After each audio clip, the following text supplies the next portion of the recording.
Red Card. I bet you can win. Hi guys, welcome to Red Card's first podcast. I'm quite excited about doing this actually because I'm hoping that it's going to make an impact. I'm hoping that all you guys out there is going to be listening to my first podcast and hopefully put Red Card on the map and basically start to educate people in terms of gambling awareness and education. So my name is Tony Kelly. I'm founder of Red Card Gambling Support Project and owner of Red Card Gambling Consultancy Limited, two partner companies which I set up approximately one year ago and the other one 2 years ago. They came on the back of my publication of my book, which is obviously called Red Card, and I'm enjoying the journey. So now it's all about what Red Card can bring to the table, how we can make a difference within society, within the boroughs and communities and cities that we all live in. So having had my book published a couple of years ago, I then decided I wanted to do more. So this is where Red Card started. Basically, we start and we roll out our workshop. Our first major workshop, which we're happy to say, is next week, this week now, the 20th of April at Newham College, where we'll be delivering our workshop to 50 plus students, 16 to 19 year olds, and basically educating them and giving them advice on gambling awareness. Our workshops generally run for about 2 hours. All the details of our workshops are on the website, www.kellysredcardconsultancy.co.uk, as well as all interviews and press articles and lots of stuff about my journey and about Red Card on the websites.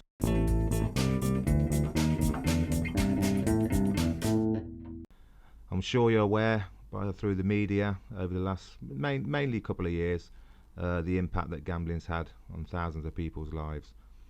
Let's get one thing straight first before we go any further. We are not about banning gambling. Gambling is a pastime. It's a British pastime. It's been around for decades and decades.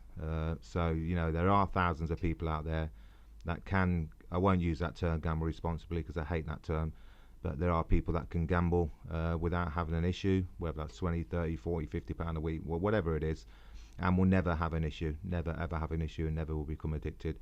And that's fine, because there is a form of entertainment, there is some fun in it, there's a social side to it. So yeah, we have to understand that, and we do understand that. So Red Card are not about banning gambling at all. What we're about and what we're strive to make sure that everybody knows and understands what we're about, and that is prevention, awareness and education. That's what we primarily about. So basically from this podcast, I'm hoping that you can all get a little insight, not only into what Red Card do, but into gambling on the whole, and maybe a little bit about my journey. My name is Tony Kelly, and so my story started way back in 1984, a long time ago, and that's when I first started out on the road of gambling. Back then days, there was no mobiles, there was no laptops, etc. Gambling was in the bookies or the casinos, so there was no online gambling as such. So it was one of them where, as I say in my book, and as I say to a lot of people that I go and talk to now, that I was curious. And that's the warning. The warning signs are that there's always that element of risk when you have your first bet, because at the end of the day, none of us know what's going to happen, whether you're going to be one of the unfortunate ones that becomes an addict when you have your first bet, whether you've got an addictive personality. There's many reasons why some people become addicted and why some people don't, and that's what our Red Card therapists talk about in our workshops. So we have to understand that, you know, you could be one of the unfortunate ones. So just remember, it could be you. So at the end of the day, why risk it? Why risk it? Gambling is proven with 400, 500,000 gambling addicts in the UK as we speak. It's proven that, you know, people can quite easily get addicted, and I was one of the unfortunate ones.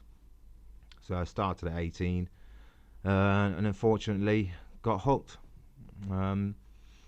I will say one thing, that there's no doubt about it, you know, whether this all goes back to your character and your makeup and the way your brain's wired, etc. and we can talk about a lot of medical stuff and biological stuff and genetics and all these things what our therapists talk about. But there is that fun element to it. There is the adrenaline rush. There is that high, that excitement. In my day, the glamour of going to a casino and flashing your cash, and because back then going to a casino was like a big thing, really. To be honest with you, you have a night out. You'd finish the nightclub at 2 o'clock, and you'd go to the casino. Especially more later on in my career when I turned into professional football. It was even more prevalent then. You would go to the casino on a regular basis after nightclubs, and obviously splash your cash. You got more money. Yeah, and so it's glamorized. There's no doubt about it. And that's how I felt growing up, 18, 19. I loved the buzz. I absolutely loved it. And being at that age, you're not really understanding about finances and debts and where it can lead you to, etc. You're sort of just enjoying the ride without really realizing where it's going to take you. And that's what happened to me. Before I knew it, 6 months, a year down the line, before I knew I was hooked. Not an addict yet, not after a year, but I was gambling heavily. I was using my wages, going to the bookies, coming out skint, trying to borrow money off people and friends. So yeah, it started to have a slight impact on my life from a young age, 19, 20. And that's the thing we've all got to remember: impact. That word impact, I can't stress it enough. Impact is what is the major cause and a major concern for us, because what we've got to remember, guys, is that we're not just talking about the impact on the individual. We're talking about the impact on friends, on families, on employers, on a whole range of people around your world. So we have to remember that, because for instance, you're going to affect your kids, aren't you? I had issues with my kids growing up when I was an addict. You let them down, you let your friends down, you're in denial, which is another big factor of a gambling addict, and you don't listen to people, basically in your own little world. So we have to really understand what impact gambling addiction can do, and in terms of the bigger picture. So I turned professional football just before my 23rd birthday, when I got this big contract, and yes, it was a dream for me. It was something that I wanted to do as a kid. Playing football from 9 years old, right through to the school teams, to the city, and then doing my apprenticeship at Bristol City. Unfortunately for me, I was a bit of a wild boy, so I have to admit that. I wasn't the most disciplined lad at 17, 18, so even though I had a record that I'm really proud of today, which was I became the youngest player to play for Bristol City Football Club's first team at 16 and 244 days. And you would have thought, right, there's a big future for me. But lo and behold, my discipline, my attitude, thinking that I've made it just because I've played in the first team at 16, that took me down the wrong pathway, and I was released from Bristol City 17 and a half. So for me, at that point then, it was a low point in my life. It crushed me a little bit. I moved to London, and then I decided, right, this is not going to be me. I want to be a professional footballer. I'm going to continue to strive to be a professional footballer. So I played non-league football for various clubs in the Midlands and Eton Borough and Stratford Town. And then in London, it was Dulwich Hamlet, Cheshunt, Corinthian Casuals, and Enfield Town. And then my last club, non-league wise, was St Albans City, and that's when I had my big break. So I got picked up at St Albans City, had this opportunity to go to Stoke City Football Club, who were then in the second division, which is the championship these days, obviously. And so my dream had come true. 2.5 year contract. I remember going up there, driving up there and meeting Alan Ball and walking around the stadium and thinking to myself, wow, this is it. This is the big time. This is what I've been striving for. And the sad thing about all that is that with the contract negotiations, because of my 5 years of gambling up to that point, I had in my head that, I'm going to get quite a few grand here, and it's like, more ammunition to gamble, because that's what I did think. That's what went through my mind, thinking about I can still gamble. I've got more money, I've got more ammunition. So I was already, on the road to becoming an addict, because to have that mindset, you've just signed as a professional footballer, that's the last thing you should be thinking about. But unfortunately for me, that's what I was thinking about. So needless to say, having signed for Stoke and settled down and living in a hotel, it wasn't long before I found the nearest bookies, and it was Ladbrokes in town, and I became a regular. I became a regular at Ladbrokes for the 4 years that I was in Stoke City. So the gambling just continued. It got worse, obviously. It got worse and worse and worse, and I was getting into thousands and thousands of pounds worth of debt. And it wasn't long before all the other issues came into play, and that's what we talk about when we talk about the other issues that come with gambling addiction. We're not just talking about financial loss.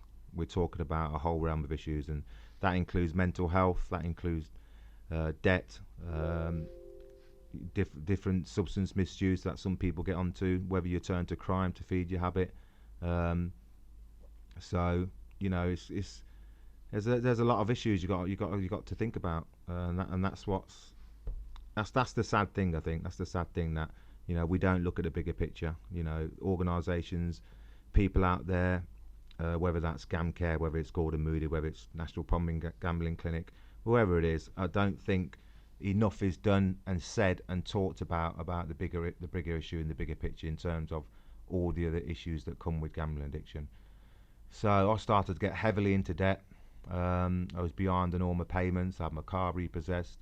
I had debt collectors on the door. I had bailiffs. I had the whole works basically, and it had a massive effect on my football career, to be honest, because although I was proven that I could play at that level, in the 4 years I was at Stoke City, I think I made 57 appearances when it should have been 157. So it affected me massively on the football pitch.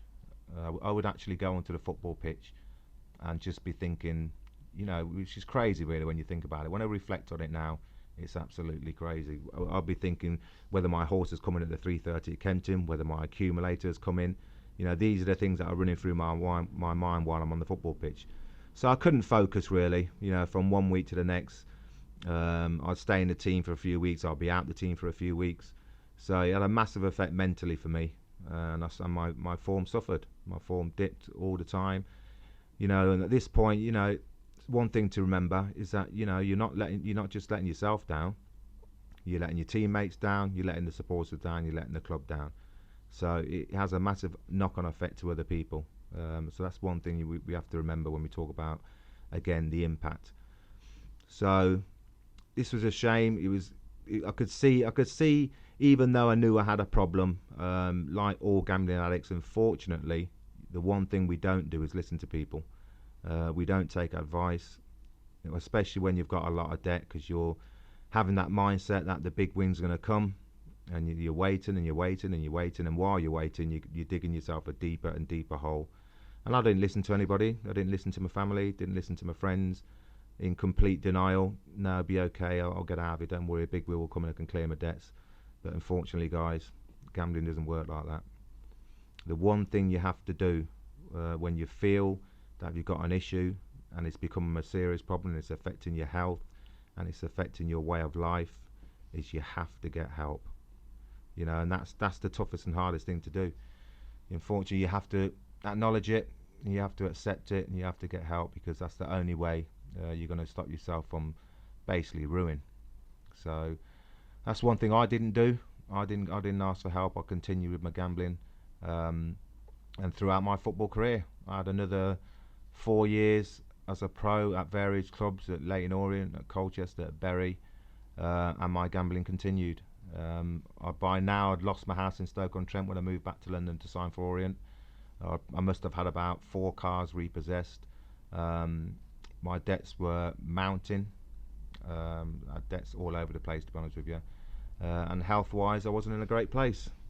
So yeah, moved back to London, and when I finished my football career at 30, which really I should have finished my football career at 35, but I finished it at 30, which is early, due to my belief, my gambling issues. And so my life took on another chapter then when I moved to London. I signed for St Albans. I come full circle, re-signed for St Albans City Football Club at 30, and then basically joined Network Rail as a job. as a signalman. And at this point now, I had a whole mountain of debt. I was struggling mentally, sleepless nights, depression, taking medicine. I mean, it was horrendous, absolutely horrendous. I still don't know how I actually got through those tough times. But I'm going to move you on to my journey in the next podcast, because there's a lot more to tell when I finished my football career and how I got to where I am today. So there's a lot more to talk about, and I'm happy to share it with you guys, because people need to understand, people need to listen to testimonials. A lot of us need to talk about it. You know, to some people and to some organisations, still a taboo subject. But at the end of the day, unless people get out there and talk about it and share their experiences with all organisations, with the public, then we can get some, get to more awareness out there and more education. Because at the end of the day, the figures are out there. As I said, we've now got a major issue with the FOBTs, which are fixed odds betting terminals.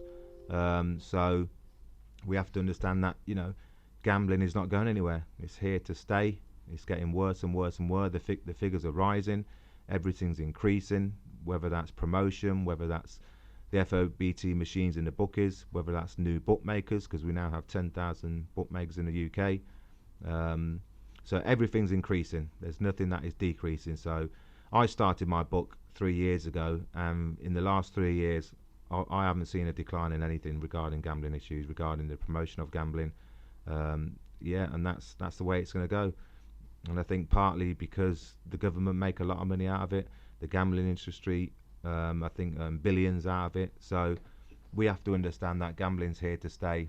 The promotion of gambling is only going to get bigger and bigger. You will always see that advertisement. You will always get the apps. That's going to continue. So what we have to look at is how can we help our young adults that are starting out in their lives, whether you're at college or university, whatever the case may be. How can we prevent those young students from going down the gambling route and ruining their lives? And the only way we can do that is by talking to them, is by raising awareness, and is by educating them.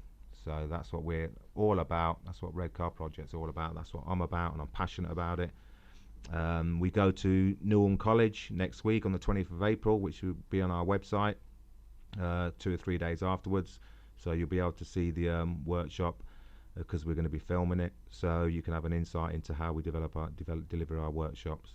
And that's what we're going to be doing in the coming months, whether it's a school, a college, a university, a youth project, a prison, a football club, whatever the case may be. We will continue to get out there and promote gambling awareness and education. So I'll leave you for now, and I will talk to you again in the next few days, and we'll continue with my journey and my story from when I finished professional football at 30 years old. So take care, guys. All the best, and remember, it's a bet you can win. God bless.